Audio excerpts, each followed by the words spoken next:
being the fastest growing region in California. It's 52 cities.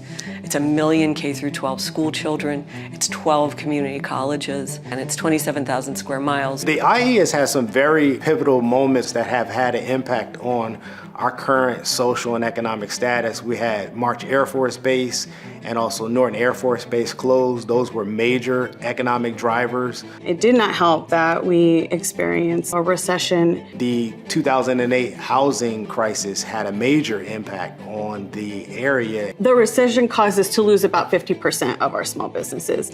We probably lost the majority of our women-owned and our minority-owned businesses in San Bernardino during that time. There's been a lot of growth, a lot of people moving into the area. There's going to be tremendous growth, tremendous movement, new people coming here. For all the problems you might have at 4.6 million, are you going to get ahead of those problems when you're 7 million, or are you going to kind of continue into the future? The Inland Empire is incredibly diverse. We are a majority-minority region. Being 52% Latino and almost 70% people of color. I think it's impactful because, first of all, it's a narrative of this country. And I think it's important to show that you can be 70% people of color and you can have an amazing, powerful, dynamic, and growing region. And that diversity is such a part of the story and the narrative that people from within the region want to tell. The job context in this area has changed, but it doesn't mean it's gotten better.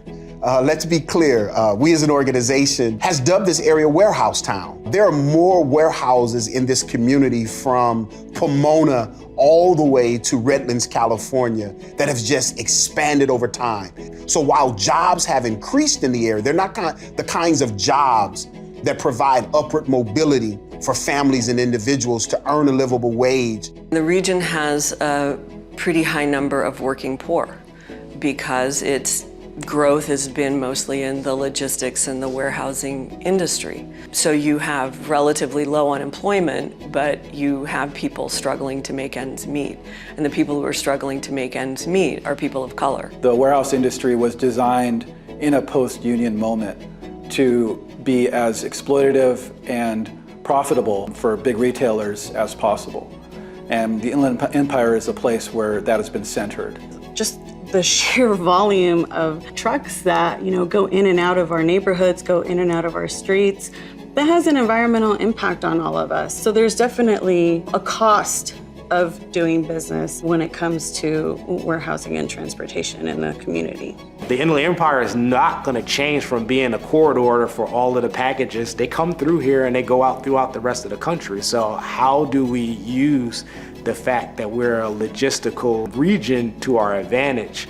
And if we're going to be the logistics hub, how do we become the logistics hub in such a way that includes community in that process?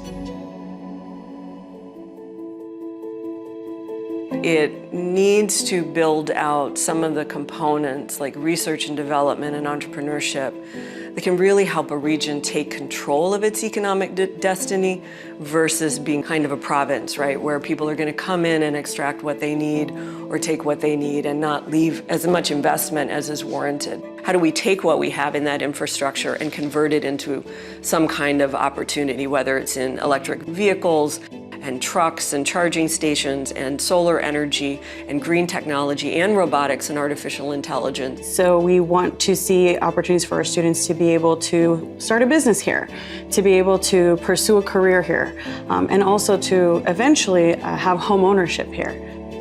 And this is why assets like our community health workers, our promotoras, our nonprofit ecosystem is so valuable. And so it's just us making sure that information is available for people who want to move from where they're at and help them identify a path to a place there where they can provide for themselves and take care of all of their necessary responsibility. So our goal is to create opportunities for working people, whether they're organized in the context of their workplace or just in their community, to be able to say, this is the kind of jobs, this is the kind of economic growth that I want. My hope for the future is that the Inland Empire is known to be a place where you can make opportunities happen for yourself.